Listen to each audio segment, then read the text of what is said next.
is history, unraveling the mystery that all started with a big bang.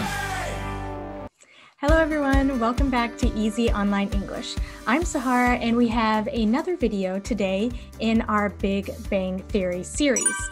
And in this video, we are going on a double date with 4 different characters. We have Penny and Leonard, and they're going on a date with Howard and a new character named Bernadette. And this clip we're going to look at today is great because they'll be doing a lot of small talk conversation in a dating scenario. So let's go. If you want to know the translation in your language, be sure to check the translated subtitles here.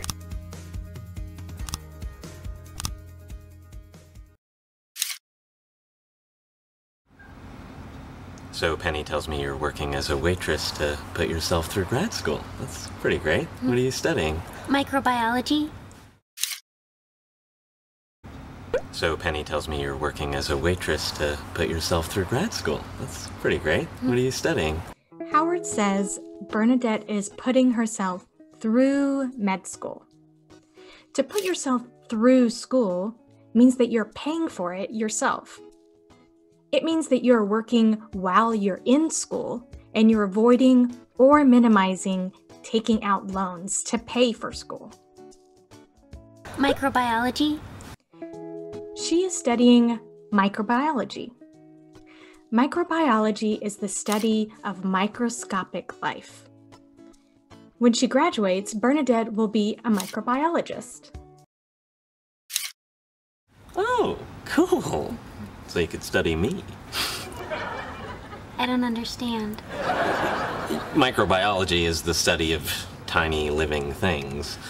I know, I'm studying it. Oh, cool. So you could study me. Howard then tries to make a joke here. As we are about to see, this is not going to go well. I don't understand. Microbiology is the study of tiny living things. I know, I'm studying it. So Howard tries to explain his joke, but he accidentally sounds like he is mansplaining her degree to her. Mansplaining is a new term used for the scenario of when a man tries to explain a topic to a woman that she is already an expert in.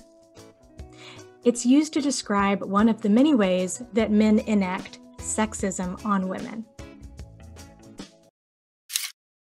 And I said you could study me, because I'm a tiny living thing.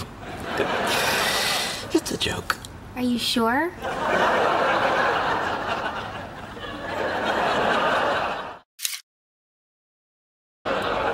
And I said you could study me, because I'm a tiny living thing. It's a joke. Are you sure?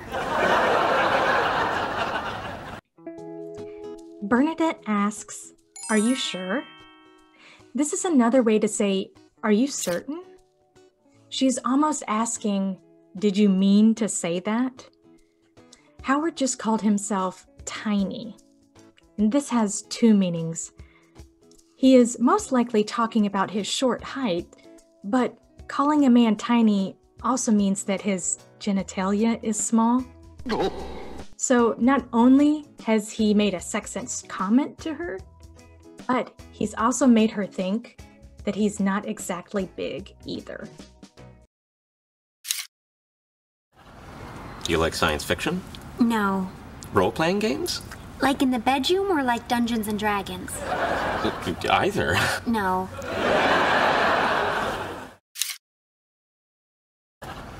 Do you like science fiction? Hoping to move past the awkwardness, Howard decides to continue their small talk and discuss some interest and hobbies.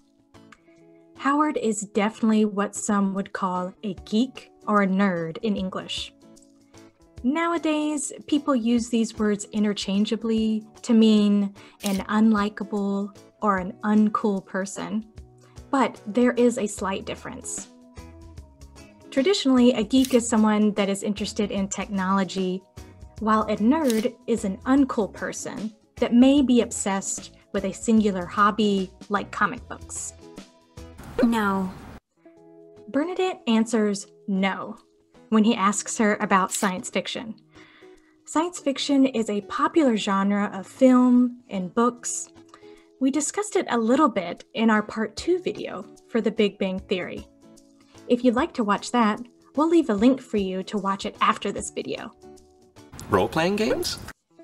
Howard mentions two hobbies that are usually associated with geeks and nerds: science fiction and role-playing games. Role-playing games are board games or video games that require the players to develop a character and a story throughout the game. Like in the bedroom or like Dungeons and Dragons? However, Bernadette introduces another meaning for role-playing games. It's also used to refer to when partners decide to play different characters during intimate sexual relations in the bedroom. And if you're not familiar with Dungeons & Dragons, it is a classic role-playing game from the 1980s. It requires the players to imagine and act as their characters throughout the game. Either. Howard is very enthusiastic about her question. Of course, Howard likes all meanings of the concept of role-playing, both in the bedroom and outside of the bedroom. No. This conversation is not going well. He has insulted her, insulted himself, and now she doesn't like some of his main hobbies. It's gonna be a long night. Yeah, well, it's your fault. I had to ask. You didn't have to say yes. It's gonna be a long night. Leonard says that it's going to be a long night. He's implying that this date is not going well already, and he is dreading the rest of the night. Yeah, well, it's your fault. I had to ask. You didn't have to say yes. Penny says it's Leonard's fault that they're on this date. He responds that Howard requested a double date with one of Penny's friends, but she didn't have to agree. He is trying to share the blame with her a little bit. They are both responsible for being in this situation. You like magic? Not really. Okay. Long night. You like magic? Howard decides to try another way. He asks her if she likes stage magic. And we quickly see him start to take out some scarves from his sleeve. Using stage magic or illusions are kind of a cheesy way to impress someone on a date. Cheesy in this context is slang for something that is overly dramatic or romantic. It's usually a bad thing. For example, this movie is so cheesy and predictable.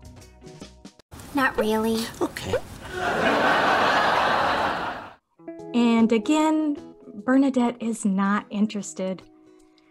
We see Howard quickly put the scarf back into his sleeve before she sees it. Long night.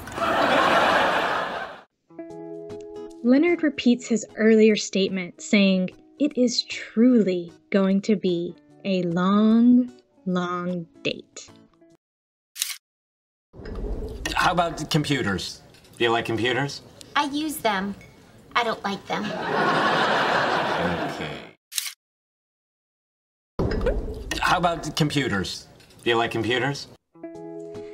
We have moved on to the next scene of their double date at the restaurant. And it doesn't seem like much has changed.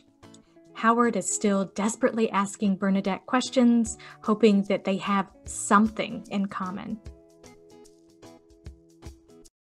I use them. I don't like them.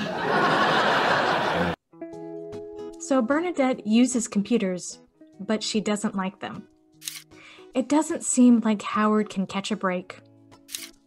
What do you think that means? If someone can't catch a break, does it mean they are tired, they are unlucky, or they are angry? The answer is B. If you can't catch a break, it means that you are unlucky and can't get any relief from all of the bad luck. Puppies. Where do you stand on puppies? Puppy once bit my face. Of course it did. Okay. Puppies. Where do you stand on puppies? Howard decides to ask her about a topic everyone likes, puppies. He says, "Where do you stand on puppies?" Where do you stand on something is a phrase that means, what's your opinion on something? So he asks her, what's her opinion on puppies?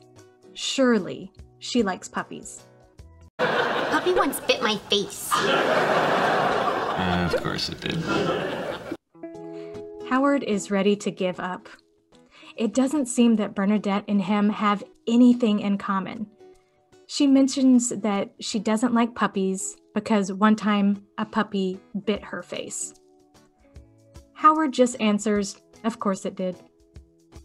He's implying he has had such bad luck on this date that there couldn't have been any other answer.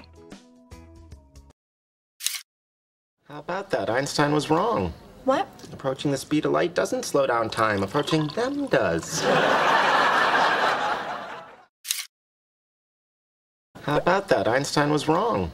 Leonard leans over to Penny, saying, "How about that?" We've also discussed this phrase in the Part 2 video.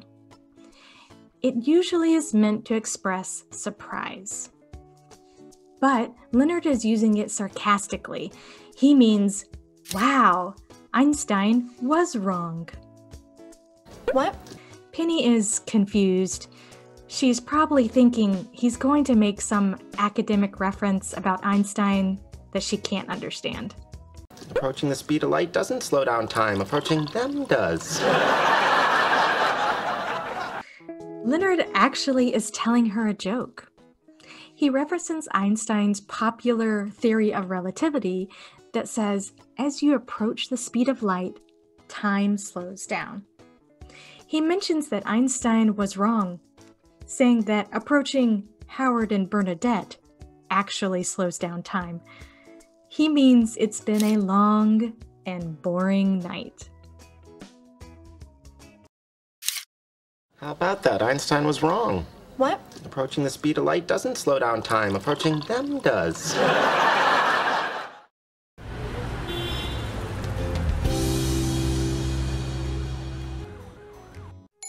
Thank you guys again for watching another video here on Easy Online English. And we hope you don't think our videos are too cheesy, because we'd love to have you subscribe down below and be a part of our channel with us. Also, definitely check out part 2 of this series because we have looked at 2 different phrases that came from that video. So we'll see you in the next one. Goodbye.